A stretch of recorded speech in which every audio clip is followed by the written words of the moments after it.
What's the difference between a QSERA and an ICHRA? It's one of the most common questions we get from employers, and we're going to answer it here in this video.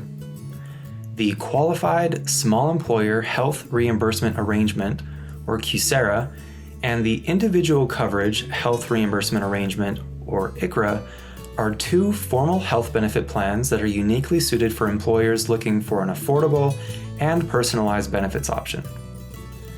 Both plans allow you to offer your employees tax-free money to use on health insurance policies and other medical expenses, but they each work a little bit differently. Let's go over the 6 main differences between a QSERA and an ICHRA so you know which option is best for your organization. The first difference has to do with size restrictions. When choosing between a QSERA and an ICHRA, the size of your organization is the first thing to consider.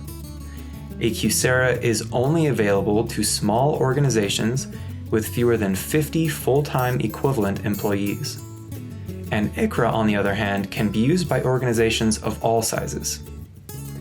If you have more than 50 full-time equivalent employees, you can satisfy the employer mandate with an ICHRA instead of having to offer a group health insurance plan. The second difference is allowance amounts. As you plan your health benefit, you'll want to decide how much of a monthly allowance you want to give your employees for their health insurance and medical expenses. If you go with a QSERA, the monthly allowance amount is capped at a yearly rate, which is updated each year. An ICHRA, on the other hand, doesn't have any allowance restrictions, so you can offer as much as you like. An ICHRA also allows you to offer different allowance amounts to different classes of employees, such as full-time, part-time, salaried, hourly, and seasonal. A QSERA only allows you to offer different allowance amounts based on family status. The third difference is the health policy requirements. For both a QSERA and an ICHRA, your employees are free to purchase their own individual health insurance plan. However, it's only a requirement for an ICHRA. It's important to note that a QSERA is available to all employees regardless of their insurance coverage type or status, whereas an ICHRA has unique participation rules that you can put in place, which brings us to our fourth difference. The fourth difference is the participation requirements.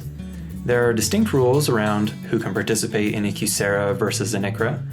And with a QSERA, all of your full-time employees and part-time employees, if you choose to include them, are automatically enrolled in your QSERA, with no need for them to opt in or out. However, an ICHRA determines eligibility based on which classes of employees you decide to offer the benefit to.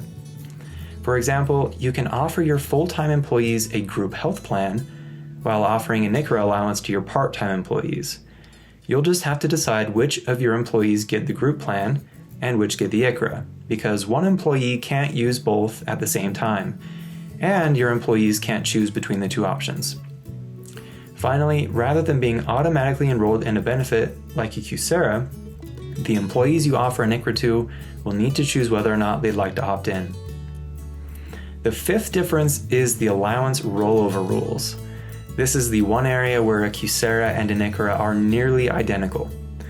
Both options allow for month-to-month and year-to-year rollover of your employees' unused allowance amounts. The only difference is that with a QSERA, the total amount of reimbursements made to employees in a single year can never exceed the annual cap. If you choose to administer your QSERA or ICHRA through PeopleKeep, any unused allowance at the end of the year will simply go back to you. That way, the money always stays with your organization. Finally, the sixth difference is the premium tax credit guidelines. The regulations around whether or not an employee who qualifies for a premium tax credit can use HRA money is different for a QSERA and an ICHRA. With a QSERA, employees with a premium tax credit can keep their tax credit and participate in a QSERA. Their premium tax credit will simply be reduced dollar for dollar by the amount of their QSERA allowance. With an ICHRA, employees can't keep their premium tax credit and participate in an ICHRA. They must either waive their premium tax credit so they can participate in an ICHRA, or if their ICHRA allowance isn't considered affordable, they can opt out of the ICHRA and collect their premium tax credit. To recap, if you're a small employer looking to offer a health benefit to all of your employees, regardless of their insurance situation, then a QSERA is probably best for you. If you want to offer your employees more than the QSERA allowance caps allow, want to determine eligibility or vary allowance amounts based on employee class, or use an HRA instead of a group health insurance plan to satisfy the employer mandate, then the ICHRA is your best option.